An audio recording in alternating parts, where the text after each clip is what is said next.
I don't find my work meaningful. All right, so that's a problem statement. It's like, well, why not? I find the work I do repetitive and boring and without spirit. I have a bad relationship or a neutral relationship with my boss who doesn't know who I am.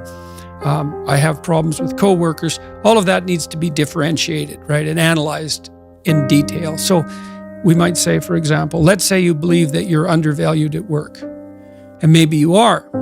What you need to do is you have something to say, and we would have to figure out what it is that you have to say. But it would be some variant of, I'm bringing more value to the table than I'm being compensated for, and that's demoralizing me. And it's also not good for you being my boss, because if I'm actually more valuable than is being recognized, then the fact that you're not valuing me properly means that I will become demoralized, I won't work properly, and you won't get the best out of me. So it's bad for both of us. And if your boss is in principle not amenable to such a discussion, then what you should seriously consider doing is finding another job. Okay, so let's say we're going to set you up for this. Okay, this isn't like next week's enterprise, man. This is your life. So the first thing I would ask is, well, do you have your resume or CV in order? Well, I haven't typed it up for 3 years.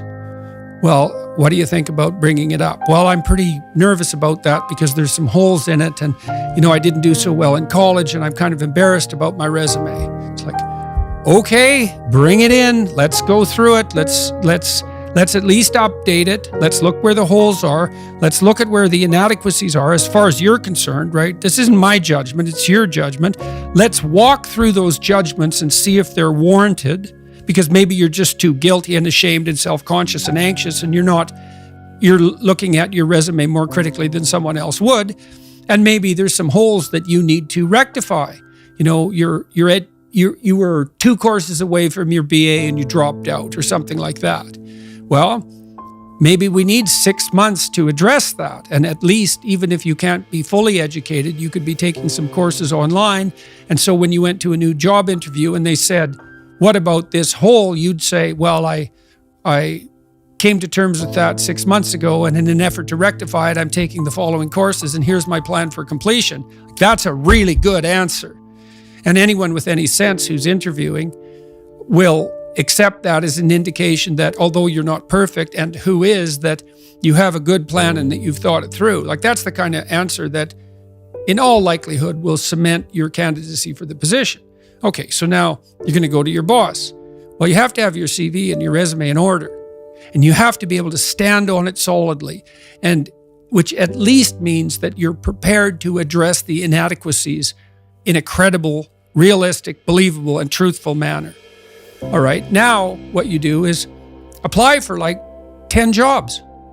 You don't have to take them, but maybe you have to go to an interview or 2 or 3 or 4, and maybe there's a bunch of opportunities out there for you that you didn't even know about. And maybe someone offers you a job. And so now you can go to your boss and say, here's the situation I'm in here at work. Here's my evaluation of the problems in relationship to me. Here's what I could do for you if you gave me a 40% raise and the opportunity to progress, but I'd like to see a plan for that. And I've been looking for other opportunities before conducting this discussion, and I have some. Well, then, if your boss treats you with contempt at that point and doesn't listen, then perhaps he or she is a little more narcissistic than might be optimal, and it's time to find a new job. But this isn't something you do trivially. And so when you're doubtful, say you're trapped, you ask yourself, well, why am I trapped? And that's a hard question, right? Because some of it's your own inadequacy, a lot of it, and all of the part of it that you can deal with is your own inadequacy. So even if it's unfair, even if you're hemmed in for any number of reasons, inappropriate, like ethnically predicated oppression, let's say, or maybe you're in a workplace that really is sexist in some fundamental sense. Well, that's not good. It's not just, it's not fair, it's not meritorious, all of those things. And maybe you shouldn't be there. But what you can do to begin with is every bloody thing you possibly can do to put yourself in the most virtuous and powerful negotiating position possible. And you have to think like a snake in some sense.